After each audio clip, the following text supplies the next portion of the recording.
starting from zero on Substack is what today's uh, presentation is all about.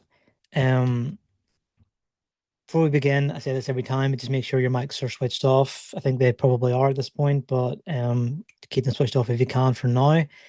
Please don't record the session. I'm going to record it and I'll give you the recording later or maybe tomorrow. And then if you have any questions, save them for the Q&A at the end or write them down in the meantime. There'll be points during the course of this where I will ask for feedback or some answers to things. So listen up for those. But if you have any bigger questions, about anything I'm talking about, just try and keep them towards the end and we'll come to them at that point. Okay.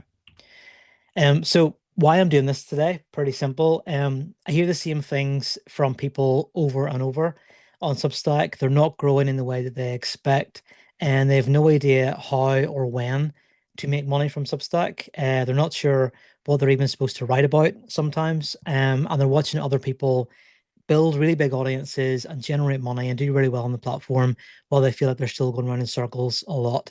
So this isn't a generic kind of strategy session today. It's my honest, direct answer to those questions that I get over and over again from people on Substack, just to kind of give you guys some direction. So what we're covering today, a sharper way to test your positioning than the usual kind of one sentence advice that you might get, a content system that removes the daily decision of what to write, and I'll kind of talk you through that soon. Some specific note formats and habits that actually will drive growth and make it easier to post notes as well. Early concrete signals that you're ready to turn on your paid tier on Substack beyond just kind of looking for engaged readers, and why working alongside other people changes the speed of all of those things and makes it easier longer term. Again, by the end, you'll have more clarity on how to get started from a zero position or whatever stage you're actually at this point, if you already have some subscribers or a bit of a base already on the platform. So a quick question is as we start, and I want you to put your answer into the chat. I warned you about this. I'm going to give you some questions. What is your biggest struggle on Substack right now? Is it growth, monetization, knowing what to write about, confidence to be visible on camera or behind a mic? Just your honest answer. There's no wrong answer to this. Just pop it into the chat now, and I'll read a couple of them back before we go any further. And obviously you can say more than one as well if you want to. Okay, so Briss says growth. Adam says creating a killer paid tier. Richard says getting more paid subs. Diane, growth to the right people. Helen, technology. David, growth. Brandon, growth. Margot, growth. Growth. Pete, focus and knowing what to write about. Growth, tech side of things. Knowing what to write about and being confident that people want to read it. That's a good one. Growth monetization from Maria, consistency from James. Perfect. So obviously there's a getting more paid subs there and growth from Deirdre as well. A lot of correlation there. A lot of people struggle with growth on Substack. So we'll definitely touch on that today. I think it's one of the biggest challenges everybody has on the platform. If I were starting completely from zero today on Substack with really no subscribers, no audience, and no back catalog of posts to lean on, this is exactly what I would do in three main steps. And again, if you have any questions, keep them to the end or just answer it in the portions that I allocate for that. So step one, get brutally clear on who you're for and also who you're not for, but be brutally clear on who it is you're writing for and who you're writing to on the platform. Forget the one sentence pitch for a second. And I've said this kind of thing before myself in the past as advice. Everyone will tell you to write a one sentence positioning statement, which is fine. I do this and this, and like a one line you might put in your bio or in your about page. But most people they write one of these lines and then they kind of feel good about it. They feel like they've got everything sorted. And then they kind of change nothing else about their approach to Substack. I think there's a better way of doing this, and I'm going to just quickly talk you through that now and then get some of your feedback. So I call this the reader replacement test. So take your last 5 posts on Substack, delete your byline and your photo, basically look at it as a blank post that you don't know who's written it. And then ask yourself the question, could a stranger tell that these last 5 posts were written by the same person for the same reader with the same big idea or the same message in mind? If the answer is no to that question, the problem isn't really your bio. It's that your actual writing doesn't commit to any one reader just yet at this point.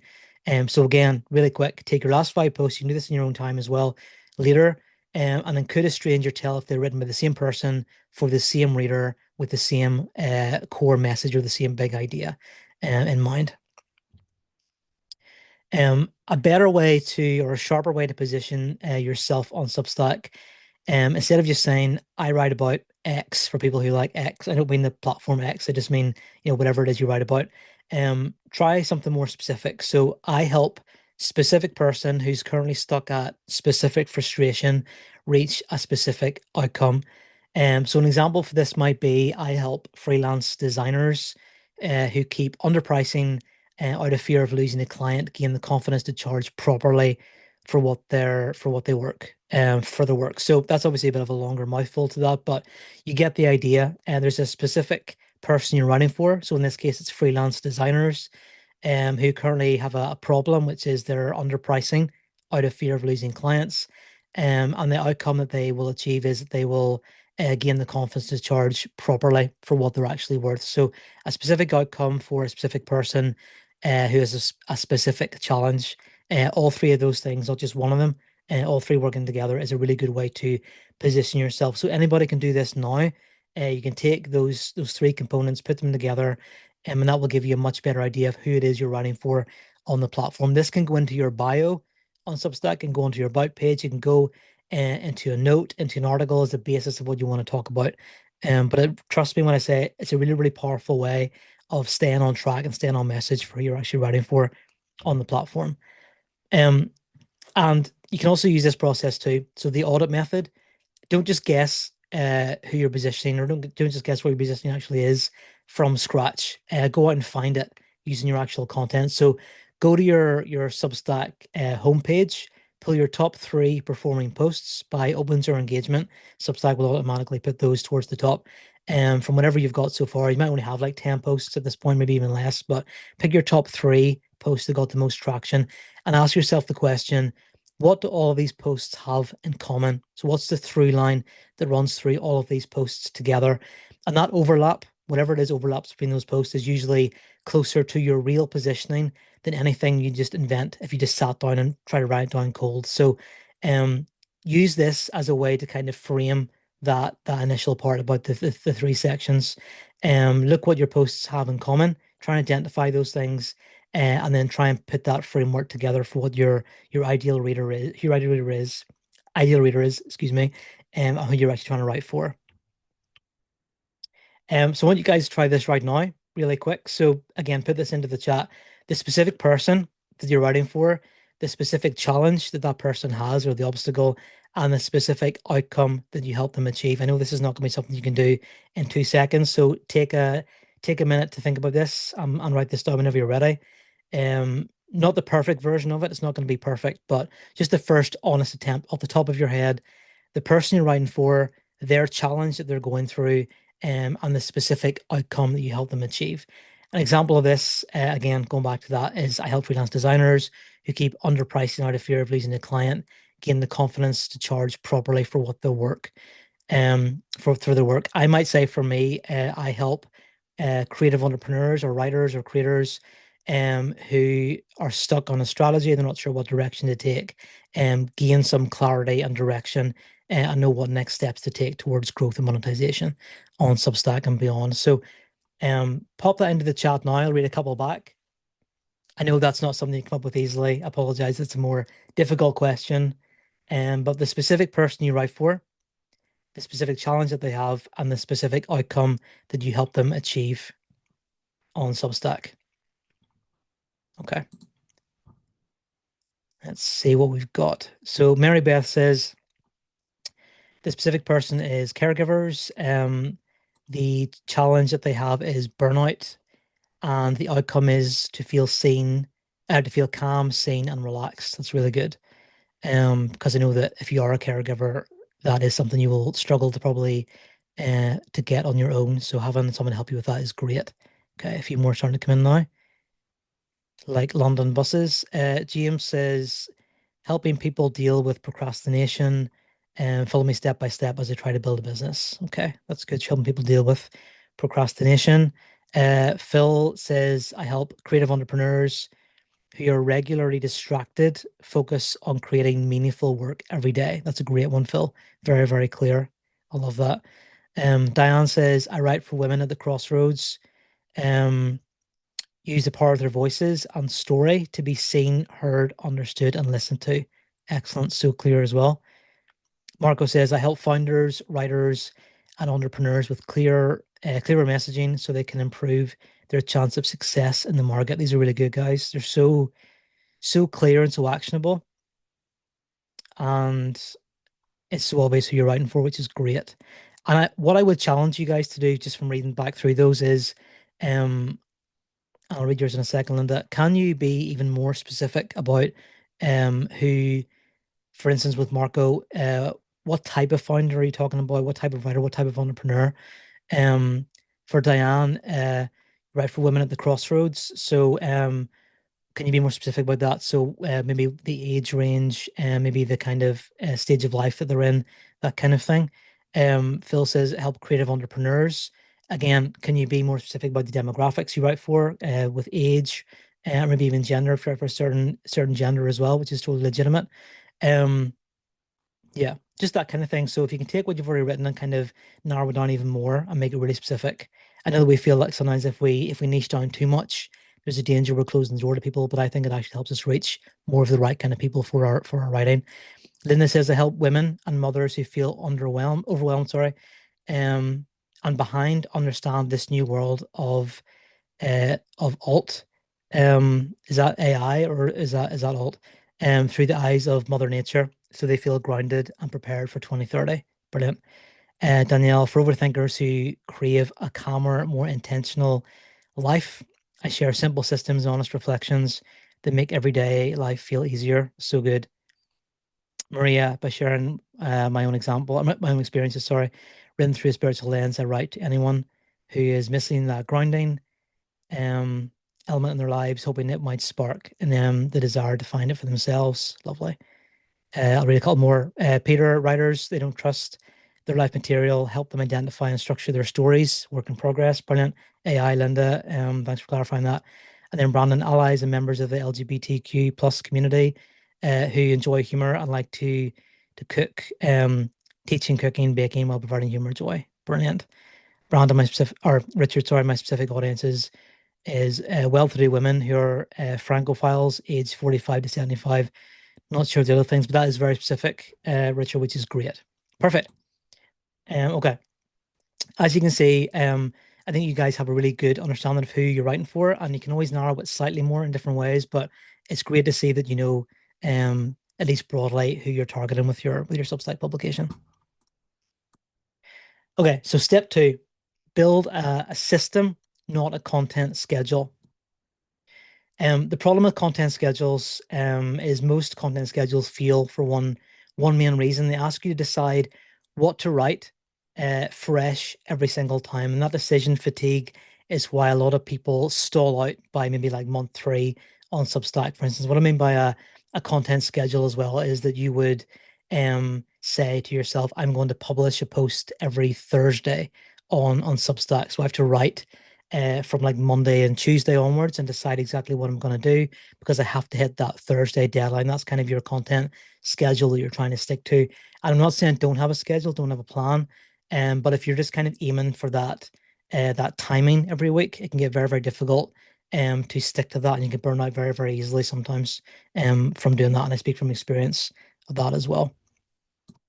Um, use pillar rotation instead. So I would always tell my coaching clients to think about their pillars. What are your three or four main personal brand or content pillars for your Substack publication? And so pick 3 to 4 pillars tied to the positioning stuff we talked about in step one, and then rotate through those in a fixed sequence. So let's say you had pillar A in week 1 of August, then pillar B in week 2, pillar C in week 3, and then you can cycle back to A or go on to D, that kind of thing. It means that you're never deciding what to write. You're only deciding how to write the next thing on the rotation. So it's much easier to plan out a sequence over the course of several months using these pillars than it is to try and think about a new thing fresh every single week. So my core pillars, for instance, would be things like strategy, growth, personal branding, monetization, probably more than that, but those are kind of the main things. I tend to talk about a lot on Substack, aside from my dogs and how hot it is in Northern Ireland right now. But if you can have a few core pillars, 3 to 4 things you can kind of cycle through, it makes it a lot easier to know what you're going to write about the next week. It also gives you the flexibility to be kind of more fluid about it. So you might want to say, okay, I want to write about um fitness next week. So the topic I'm going to write about is fitness. I'm going to share in this content pillar a fitness tip for people. It means you're not trying to stick too closely to just one specific thing. You can say it's just general fitness, but I know that is going to be what I'm going to talk about that week. I don't have to worry about a specific thing for that week or every single week.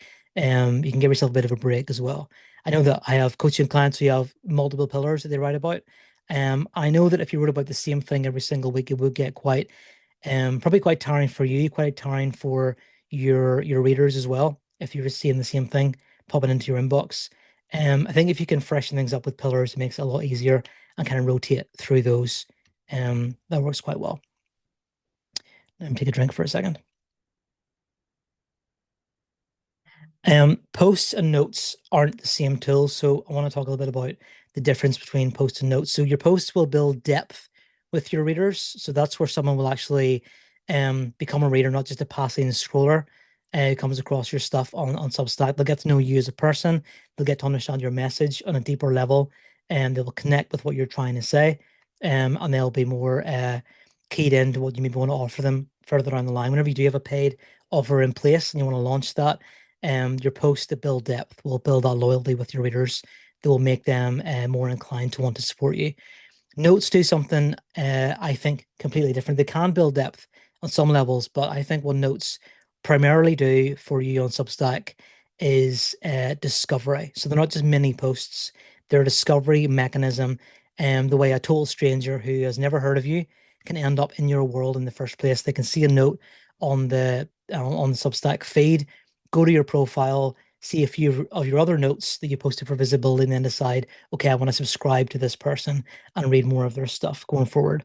Um, if you treat them the same, you'll end up with posts that kind of go nowhere and are very shallow, or notes that read like they're kind of an afterthought from a longer post, if that makes sense. So you want to really think about these two things specifically in different ways. Notes and posts are not the same thing, and you want to treat them differently if you can. Um, with notes, I like to think of this as like a hook first rule whenever you're trying to structure a note. So a lot of notes will feel in the very first line. If the first sentence doesn't earn the second sentence, doesn't earn the third sentence from that point, people will just stop reading. They'll just scroll right past it. So use things like specific numbers, a contrarian take, I talked about this kind of thing before, or an uncomfortable but honest confession about something that you're going through. All of those kind of things will outperform a vague observation on Substack notes. Apologies, 1 second. Like I said, it is extremely hot here right now. So think about that first line in your note. Is that going to hook somebody in? Is that going to make someone stop scrolling on the platform long enough to read the rest of the note and then potentially click through to your profile or subscribe even directly from that note itself? Here's a couple of quick examples. So from my own from the last few days. And the moment my Substack changed wasn't when I found my niche. So straight away, that's a bit of a contrarian take because so many people will have been telling you to focus on your niche, and until you have your niche nailed, you're not going to grow. Um, but I'm sort of presenting like a different kind of take on that. It's more likely to hook somebody in and get them reading the rest of the note from that point. And another one, nobody warned you that the hardest part of writing is in the actual writing. So it's kind of presenting this kind of strange thought that's going to make someone want to read the rest and see what I'm actually talking about. And you can see how both those notes, particularly the second one, resonated with people as well on the platform. One thing I would definitely encourage you to do if you come across a note from somebody else or one of your own notes as well, maybe that's reappeared because someone's liked it, save it. So now you can save notes on Substack, which is I think such an amazing new feature that they've added. If you can start to kind of create a little bit of a database of your notes on your profile that you've saved, go back to them again and again, look for those hooks that worked, and then just either share them again, copy and paste, share exactly the same note. It's perfectly fine to do that, or use it as a basis for another note going forward, or turn it into a post, which we're going to talk about now in a second. So 5 notes formats that you can actually use that will actually perform on the platform. Not every note needs to be a fresh idea from complete scratch. You can rotate through these few specific kinds of notes. So first of all, the specific number note, something like I made $400 from Substack last month. Here's where it came from. That number is going to immediately make someone stop scrolling. I want to read and see what the rest of the note is going to be about. The contrarian take, as we've already mentioned, everyone tells you to post daily. I think that's terrible advice. People will want to know why you think that's terrible advice. The uncomfortable admission, I ignored my paid subscribers for 6 months. Here's what that cost me. The direct question, what's the one thing you're afraid to charge for? Again, kind of going back to the idea of freelance designers with their clients. And then the mini lesson, here's the exact line that turned a lurker into a paying subscriber. You might notice as well with all these first line notes is that they would also make great article headlines as well. So you can easily take a note that performs well, an idea that resonates with your audience, take that first line hook and just use that as the headline for an article and expand it into something with more depth. And that can also work really well, save you a lot of time. Most people will only ever write one of these kind of ideas and they'll kind of become very samey. But try and rotate through all 5 instead. As you sit down to write a note, think, okay, am I going to use a number here to catch attention? Am I going to use a contrarian take? Whatever it's going to be to try and get people's attention in that first line, rotate through these as much as you can and use them as headlines as well. And again, this is where this idea expands. Turn one note into a week's worth of content. So the best notes that I've shared that you can share as well that aren't just kind of one-off ideas, they're like the first domino in a long line of dominoes. So post a note and then see what resonates. You might have to post a few notes before you can sort of get a bit of a sense of what your audience want. If it gets real engagement, people start to like it and comment on it and restack it and things like that. And that's your signal to expand that into something bigger, into a full post. Again, just taking that first line hook and using that as the headline for your post. Once the post is live, then pull a line or a few lines from that post and turn it into another note. And then screenshot a good reply or a comment and turn that into a note as well. So by doing this, starting with one single note that resonates, you can turn this into this almost like cycle that feeds itself. One good idea, properly repurposed, can carry an entire week's worth of content. And I've done this myself plenty of times on Substack. Most people will throw the idea away from that first note and they just start again from zero the next day. But if you find a note that resonates, think about, okay, how is this note going to turn into an article? How's it going to turn into a script for a YouTube video? How's it going to turn into a script for a Substack Live? Anything that you can use, even potentially, how can I turn a series of notes into ideas for small paid digital products? Can I expand those into something like a mini course or like a 7-day email sequence, that kind of thing, on another email-based platform like Kit? So take a note, expand it, and then see where you go from there, and then cycle back into the posts again and share them as notes. And then batch your writing and not your posting. So write 2 or 3 notes in one sitting whenever the ideas are flowing, and then schedule them out across the week. Substack scheduler, I said this before. I think whenever I was in the Substack growth sessions back in April, it's such a game changer being able to schedule your notes in advance. This matters because your best ideas will rarely arrive on a convenient publishing schedule at the best possible time. It's usually whenever you're in the shower or you're driving or you're out for a walk or something like that. But make it easy for yourself in those moments whenever you do feel creative, whenever you do feel like the creative juices are flowing, and it won't feel like a chore whenever you come to do it. I know that for me, there are just times when I don't feel like writing notes. I will go a couple of days, even when I feel like I just don't have the energy or the creative juices to think of something new to say that's going to actually be useful. But I know that I have a series of notes scheduled out, so it's going to keep posting anyway, throughout the day at some point, at least 1 or 2 notes that I've already scheduled previously. So schedule those notes in advance whenever you're feeling creative, and you will definitely thank yourself later. And then a simple habit that you can get yourself into as well as the post and then engage habit. After you post your own note on Substack, spend about 10 minutes genuinely engaging with maybe say 5 other notes in your space, in your general niche, your general your general area on Substack. So like other people's notes and comments and articles, leave comments of your own, restack stuff. It's not about gaming an algorithm. It does obviously impact on the algorithm. We're not going to pretend that isn't happening, but it's more about establishing a simple, sustainable habit that makes networking easier and then compounds your visibility over time. And I promise you, the more you do this, the more you uh, focus more on engagement than creating your own content on a daily basis, the more you will make great friends on the platform. You will make great collaborative and like Substack Live or podcast kind of friends and acquaintances on the platform as well. And you will grow. You will start to get more eyes on your stuff the more you do this. Um, I know other Substack creators will talk about this kind of stuff as well. I've probably seen like the Right Bill Scale guys. I think I've talked about this kind of thing before as well. And it works for them, it works for me as well. So definitely whenever you post a note, just get into the habit of saying, okay, my note's out there. I'm gonna then leave 5 comments or I'm gonna like and restack things.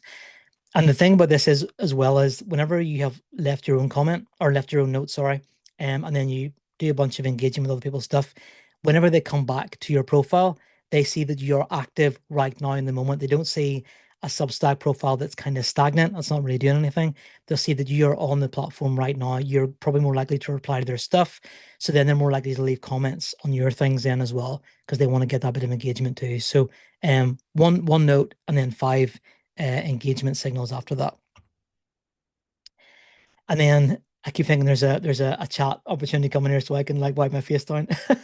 And then seed your own replies as well. So end your posts and your notes with a specific question. Not something like, okay, let me know your thoughts, but an actual specific question like, what's the actual number you're afraid to charge? Again, using this example of the freelance designers, what's the actual number you're afraid to charge your clients? That's more likely to get replies than just something like, what are your thoughts at the end of it? And reply volume on your notes and on your articles will signal to Substack's algorithm, and I think every other platform's algorithm, and the future readers that your publication has a pulse, that people are active on it, that's actually growing and something that's happening there in that space. So the more people you can get to reply to your stuff, not by just using engagement bait.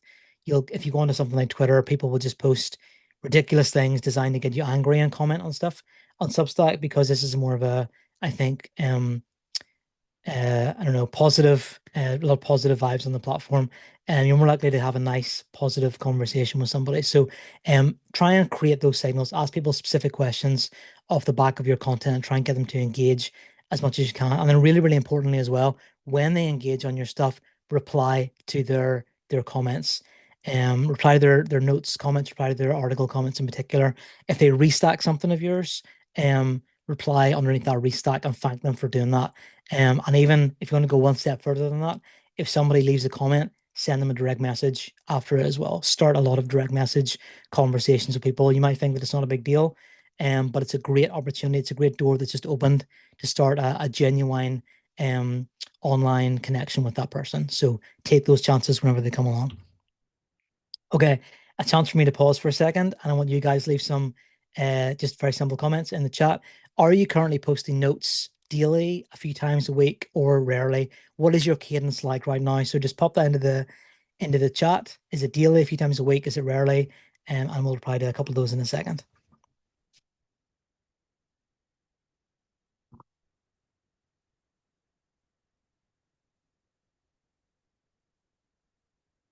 If you're from the UK like me, you'll know that we are not designed to deal with this kind of heat, hence the tile.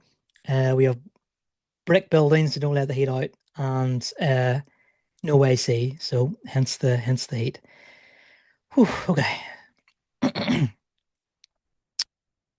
Um, so Richard says, I never have problems finding things to write about. I write twice a week, post a few times a week as well. Brandon daily, Danielle daily, sometimes more than once. Linda rarely, Kate rarely, Amanda rarely, Maria rarely. That's interesting actually. Mary Beth every other day, David never, uh, Rue rarely, Adam 3 to 4 times a day. Marco daily, but at random times. That's fine. Kevin 5 days per week. Phil, I need to restart my Substack after a couple of years. It's great. 1 to 2 times a week, 2 times per day, 5 to 10 times daily. Peter, daily, but posting a lot of clips from lives I've done, which is great. Really, really good stuff. If you've got video content, definitely post that. Diane, I post my 2 minute podcast on a Monday, Wednesday, Friday, schedule the question or a story prompt. Um, and the prompt is, how are you incorporating your shortcomings to life, uh, to live the life you want, where you want, and how you want? That's great. Richard, I post notes every few days. Diane, I only respond to notes, not generating my own. Okay, that's fair. Um, so that's interesting. Actually, a few of you guys are saying that you don't actually post notes. Um, and a quick question off the back of that. If you're not posting your own notes, are you replying to other people's notes in their comments? So, are you leaving comments? Just say yes or no in the chat. Do you leave comments maybe every day? Maybe you're not posting your notes, but you're leaving comments and engaging with other people's stuff as well. Yes, always, no, yes, yes. It's great. Yeah, I think engaging with other people's stuff is so important, especially if you are starting from zero or starting from a place with a smaller audience. It's really, really important to um really, really important to engage with other people's things as well. You're essentially borrowing somebody else's audience whenever you do this. So if you're struggling to get visibility yourself, just go into someone's audience where they have more subscribers, and leave some comments there and kind of get yourself visible in there as well. That does help too. Okay, brilliant. And then Danielle, yes, I'm trying to do more than just like. It takes some time to answer with a nice comment, and it definitely helps. That is true. Leaving a thought, and that's a big point as well. Actually, Daniel, thanks for pointing that out. Leaving a thoughtful comment is so much more important than just this is great or great job or love this, that kind of thing. You can leave that kind of thing too, obviously, but if you leave a really thoughtful comment on someone's note or their article, that is such a clear signal that you are engaged with their stuff, and they are so much more likely to reply to that. And a bit of a connection is more likely to start there. If you can demonstrate your expertise or your knowledge in any way in a comment, and that's incredibly powerful. So that's a really good point, Danielle. Okay. So step three, when and how to think about going paid. This is a really big question as well. This is the third of our steps today we're going to talk about. So, the permission problem. This is the question I get asked, I think, more than anything else about Substack. How do I know when it's time to turn on my paid tier or my paid subscriptions? Most people aren't confused about their strategy at this point. They're waiting for a sign or a signal that will never come because they're really asking for permission. So, I think a lot of the time we just want someone to tell us, okay, it's now is the right time to turn on your paid tier. You've hit that milestone or that marker, and that means it's time to do it. But honestly, that permission is not going to come from anybody else other than yourself. Nobody's going to tap you on the shoulder and tell you that it's time. There's no email from Substack that you're going to get, no badge that will unlock whenever it's time, no moment whenever the platform decides that you're ready to take that step. That sign you're waiting for doesn't exist because the decision was never Substack's to make. It was always yours to make. So we need to stop waiting for permission to do this and look at what you should actually be watching out for instead. What signals should you look for within your audience, within your Substack publication, within your engagement and your activity on the platform that signal that it's time to turn on your paid tier. And I just want to preface this at the start by saying you can turn your paid tier on right from the start if you want to as well. You don't need to wait for a signal if you don't want to. If you want to just turn it on at the beginning, you can just do that, and that's totally fine as well. Again, quick check-in. Yes or no answer. Have you turned on your paid tier just yet? Yes, no, or thinking about it if you want to elaborate a bit more. So let's see. Yes, yes, no, yep, no, yes, no. Don't even know how to do it. Marco says no, no, yes, yes, recently, no. Thinking about it, but not sure what to offer yet. That's a big thing. No, but almost did at one point. Okay. Yes, had it on, turned it off. And Danielle, and James says 17 subscribers. Not planning to, was going to send traffic to a school community. Interesting, Phil. Okay, so a few people there. Um, a few yes or no's. Okay. So I would encourage you guys to look for better signals than just engaged readers on the platform. So if you can, forget the subscriber number entirely and watch out for these things instead. So first of all, your reply rate per post, not just the likes you get on your posts or even your notes as well.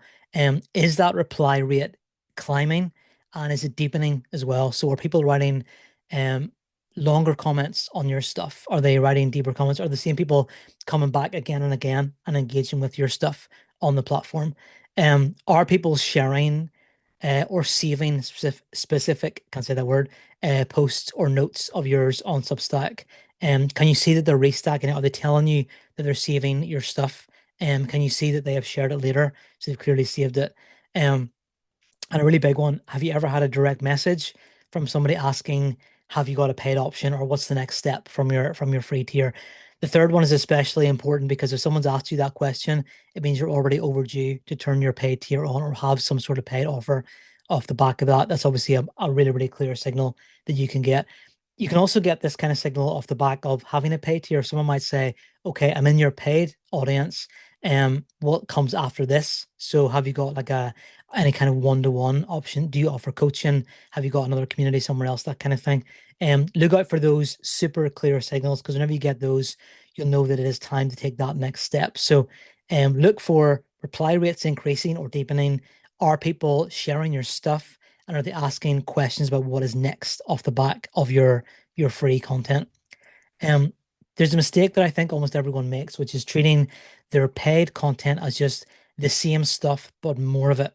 So more posts that are behind a paywall, just an extra post each week, whatever it might be.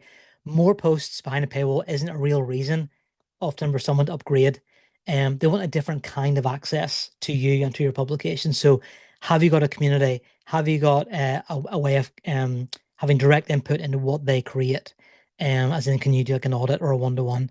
Have you got structured resources specifically, cannot say that word, for your paid members? Can you offer them more time with you in some way? It's not just about volume. Yes, you can have more posts if you want to, but think about it instead as something completely different. Your paid your paid tier is like a different product entirely from your free content. You can go back and paywall free stuff in future, and I would encourage you to do that whenever you have posts that are starting to perform well. Whenever you post free content in future, can you go back and paywall some of those older posts and then link back to them? It's the simplest way. If you feel like you don't have any paid content there to make it worthwhile for new paid subscribers, just go back and paywall some of your older stuff that you know perform as well, and then link to that on your free stuff. So people are paying for a different kind of access, a different kind of proximity to you as the writer and the creator, not just more stuff that they have to deal with in their inbox. I'd also encourage you to launch small, not necessarily wide. So you don't have to launch your paid tier to your entire list on day one at the full price. You can open a small like introductory, like founding member discounted kind of window, first of all, at a lower price and frame it as like early access, like an early bird kind of option for new paid subscribers. This builds real social proof and momentum before the wider launch even happens. So an example could be could you go through your audience base on Substack, identify the 10 people or the selection of people who are most engaged with your stuff. So they open everything, they reply to all of your posts. You can see that they're commenting on your notes. They love what you're doing already. And then reach out to those people via direct message. I wouldn't email them. You can email them if you want to, but a direct message feels so much more personal, so much more powerful, I think, than just an email in their inbox, more likely to reach them as well. And say to them, I'm about to open up my paid tier. You're one of my most engaged subscribers. I want to offer you the chance to become one of my first ever paid members, and I'm going to give you, like 50% off or whatever it is as a founding member kind of access option. Not everyone will take you up on that. Some of them will say they can't afford it right now and they'll maybe do it later, or they'll just say no. But the worst thing that can happen is that you get a handful of people who are willing to take that step because they already love what you're doing. They're willing to join your paid tier and support you. And then that gets it started and you get some social proof off the back of that. You can get them to leave a note because sometimes when people can upgrade, they can leave a little message for you to say why they upgraded and then share those messages later in your content whenever you launch it to your full list, whenever it goes out to everybody. But look for people who are your absolute uh mega fans at the minute, people who are just always in your content, always in your notes, always in anything you post, and reach out to them and offer them an amazing uh can't say no kind of deal, and no-brainer kind of deal that they would definitely take you up on, just to kind of get the ball rolling with your paid offer, your with your paid tier.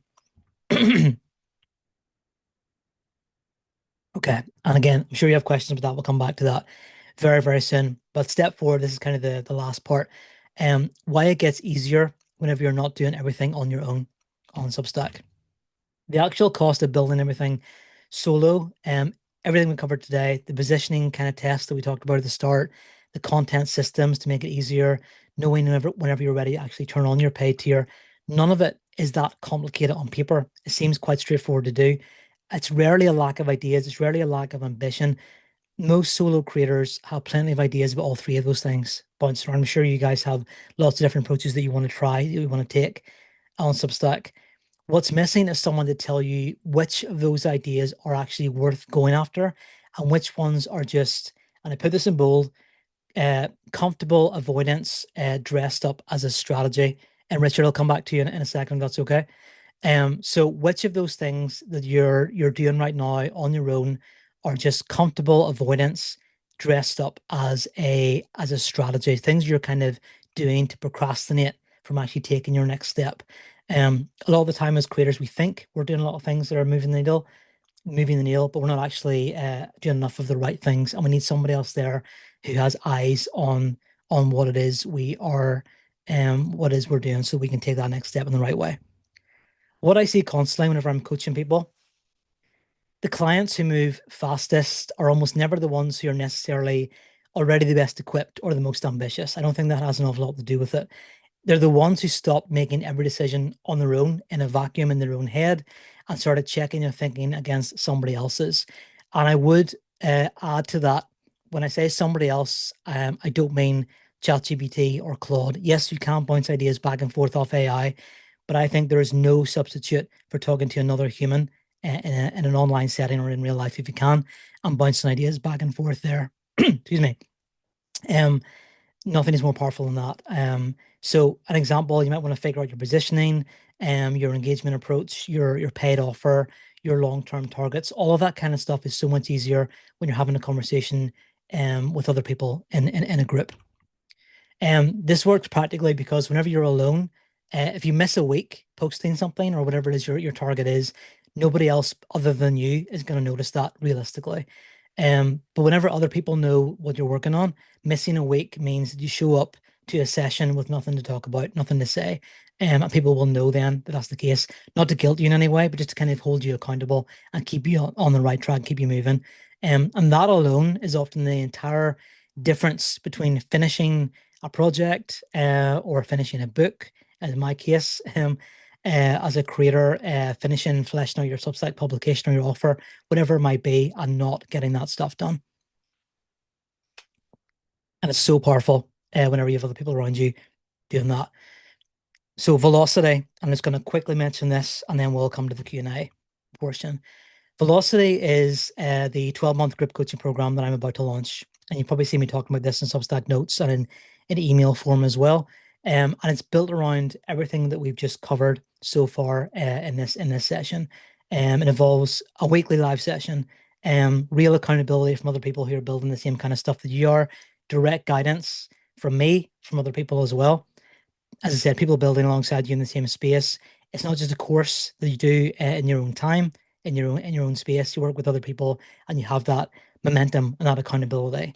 And you see them every week, and it's really good fun. And you make friends, and you collaborate with each other. I see this happening already within my community. Velocity is the group coaching program that's going to live within my community space. where people can actually focus on a certain topic every single week, and really, really take themselves forward as creators. It covers things like positioning, using things like the reader replacement test we talked about, content systems built specifically for your pillars, notes and growth tactics refined as the platform and Substack changes, building and pricing your first paid offer properly, and then much, much more. Every single week is going to be another really specific topic to talk about as a creative entrepreneur, building out something real longer term, that you can turn into a life-changing income stream, or your full entire income. People who are full Catalyst Club members are already in this. Current coaching clients are already going to be in this. If that's you and you're here today, you're in automatically in that program. Nothing extra to sort, so don't worry about that. Everyone else, if you want to get into this, spots are limited to keep the group properly small, because I want to work with people. I want people to get to know each other properly as well. So I'm starting with 10 spaces, which are going to open up basically from this point. One is already gone to somebody who's already snapped it up. So there's basically 9 spaces left for this first cohort for the program. You can join the wait list for first refusal before it opens up more widely. The first session is going to take place on Tuesday, the 28th of July, and it's going to be every week after that point. People will get the replays as well from the sessions. So it's happening very, very soon. If you want to go deeper on that, and this is the last thing I'm going to say about it, I'm running a dedicated session soon where I'm going to walk you through exactly how Velocity is going to work, what's included, answer every question you might have about it properly. I didn't want to do that today because that's not what the session's for. I just wanted to mention it because I know it's coming out soon. There are limited places even for that session. We'll talk about Velocity. I'm not sure what the cap's going to be, but it's not going to be as much as the session was today. So if you want to come along to that, get it while you can. No pressure to decide anything right now. Just come along and see if it might be for you, and you can join the wait list about that session as soon as it's ready. I'll drop the link into the chat in a second. Um, You'll also get an email with this replay for this session tomorrow, and I'll have the link to the waitlist for the group coaching program in there too, so you can get it very, very easily. And I also want to say real quick, if this is for you, if you're hearing that I've got a group coaching program, you've seen what we talked about today, you've seen what I've talked about in other times and other sessions on Substack, and you know that you're ready to at least talk about it, you're really, really interested in joining that group coaching program, you can just send me a direct message. If you want to bypass this other session and just talk to me about it directly and get some answers, just send me a DM after this on Substack, not here, but on Substack, and I will speak to you about that directly and give you some more insight into that. So that's Velocity. That's all I want to say about that today. So over to you guys. And that's everything I wanted to cover today in this session. So step 1, get brutally clear on who you're writing for. Step 2, build a system, not a content schedule. And step 3, know when and how you're actually going to be ready for your paid tier. So drop your questions into the chat. I'll come to you first, Richard, in a sec. You've had your hand up for a while. If you want to ask a question verbally, use the little hand raise option as well, and I will come to you there too. And I'm going to stop sharing this screen. Okay. Go ahead, Richard. Hi. Hi. Um, how do I get more likes on my notes? I'm just going to tell you about a little bit about my notes, and maybe it could be why. They're usually short. So you know that I write about Paris, and I have a new note that I do, and I've done it like 4 times during maybe 5 times in the last few weeks. It's called Things I Love About Paris. And then it'll be something very specific. I'll say like, the awnings on the buildings, and then I'll put like 6 pictures of the awnings, or I'll say something like the doors or whatever, something very specific. But I usually only get about maybe 10 to 15 likes of that on it. And so I'm trying to build my notes section. So do you Mm. think I need more content in them, or what? Yeah, I think I think I've seen a few of your notes, Richard, on my Mhm. feed, and what I would say is, I think they're text-wise they can be a little bit too simplistic. I would definitely add Mhm. more text into them if you can, because your Okay. pictures are incredible. The pictures you Yeah. share are so good. Makes Yes. me want to go back to Paris again tomorrow. I would definitely Yeah. recommend, instead of just kind of saying here are some nice awnings in Paris, Mhm. talk a little bit about maybe the first time you noticed one, or talk about the a specific picture. So say this is in this specific street or this Okay. area of Paris. Um, Okay. why you love it, just a Right. few different posts about it, or a few different lines, should I say, Hmm. and maybe even ask a question in those notes as well. Hmm. Have you been to Paris? Have you noticed the awnings? Hmm. What's your favorite area of Paris? That kind of thing. Hmm. And I also suggest as well, if you're struggling to get visibility in those kind of notes, Hmm. look around for any of the like notes boosting chat threads on other people's publications like mine, where you can go in and share your notes in there as well to kind of get a bit more visibility. Okay. Okay. So I know lots of different creators have these on their publications in their chats. So look out for those, join a few of those, and publish a few of your notes into those every week as well. Just share the link, and that'll probably Okay. get you some more visibility too. Is Okay, that great. okay? Okay, great. All right. Perfect. Thank you.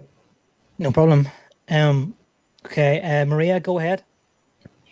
Sorry, I can't figure out how to do the digital hand up. It's okay.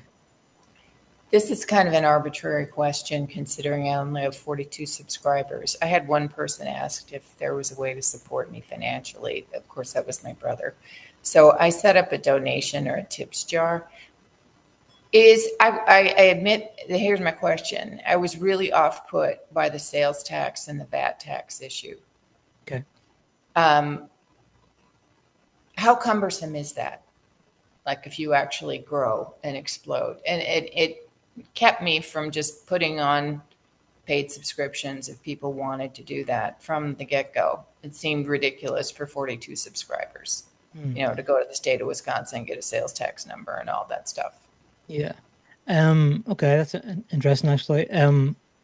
What t explain that bit more to me, Maria. Sorry, explain what the sales tax number. Tell me more about that. Well, like in this state, and I think in most of the United States, okay, if I sell specifically for a price, any kind of product, whether it's just a paid blog or if it was a digital content of a book or whatever, I'm selling a digital asset. So I have to pay, I have to collect, Stripe will collect the sales tax for you. All right, they'll calculate it and they'll calculate it, I should say. Yeah. You are still, as the content creator, because unlike Patreon, I guess, some other platforms, I didn't research enough, Substack will not handle that for their writers. Okay. So, in other words, if I have people who are doing paid subscriptions from Illinois, or worse yet, good for growth, but from a tax perspective from across the pond, then Yeah. I have to be sure I'm properly filing. I might have to file sales tax in 50 states Oh, okay. or Yeah. over in Europe, if you hear what I'm saying. Yeah. Yeah. It seems like a very big obstacle. Okay. That is interesting actually. Um, can I speak to you about this afterwards? Is that okay, Maria? If you send me a Sure. DM, because Yeah, I think I need no to think a bit problem. more about that just to make sure, give you the right That's no answer. problem. But yeah, send me a DM after this and we'll dig into that because I think that's definitely a big Okay. issue. Perfect. Thank you. Okay. Let me see who else we've got. Um, so Pete, is this a question? I have a core group of paid subs who want me to do more teaching content and even send a lot of money, to BMC and GoFundMe to fund the teaching. But when I do that type of content, they disappear. People only engage with my memoirs and comedy. If you're here, Pete, do you want to tell me more about that? Maybe you've already left, have you? Double check. Hi. Oh yeah, go ahead. Yeah, that's basically it. I started off on Substack doing kind of comedy shows and, political satire, sharing some memoirs, and they got great engagement. But in my everyday life, I'm a teacher and I'm trying to merge the two. And as I'm, slowly learning, people are super supportive of it. But when I go ahead with it, I lose engagement. Hmm. Like it seems the Substack audience who discovered me in it, I understand why they're only interested in maybe comedy or politics. Even if I find very interesting people to interview, I found some actors to interview, some journalists, adventurers, if it's not someone inside the Substack ecosystem, it feels like maybe it's the algorithm. I don't know.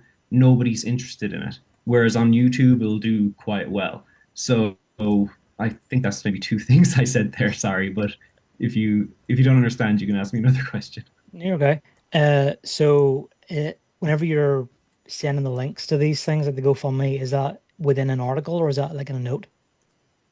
Well, the GoFundMe or the Buy Me a Coffee is mostly people saying we want to support the school and help you grow this, and that's fantastic. Now that's kind of off the ground, and I'm doing the educational content, but the engagement for that has like gone through the floor. Hmm. It seems like everyone wanted it to get off the ground, and now that it is off the ground, there is no kind of audience for it on Substack, it seems. So that's kind of where I am right now. It's a strange no man's land. Yeah. I know what you mean. Yeah, I mean it's often the case. I'm sorry, by the way, somebody just pointed out that the link I shared there is the wrong one. I'm just gonna quickly share that again. Um, yeah, often whenever people are big supporters of stuff until you actually want them to support it. Right. So yeah, it's a funny one. What I would kind of say is just don't be don't be dissuaded by people not engaging. Just kind of keep going with it as much as you possibly can. Because it will take a bit of time. Almost think of it like a product that people need to see quite a few Mhm. times before they decide they're gonna go for it.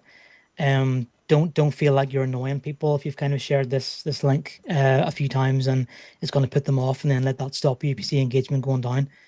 Just keep doing it and find different ways to do it as well. I talk about it in your lives a lot, which I'm sure you already do.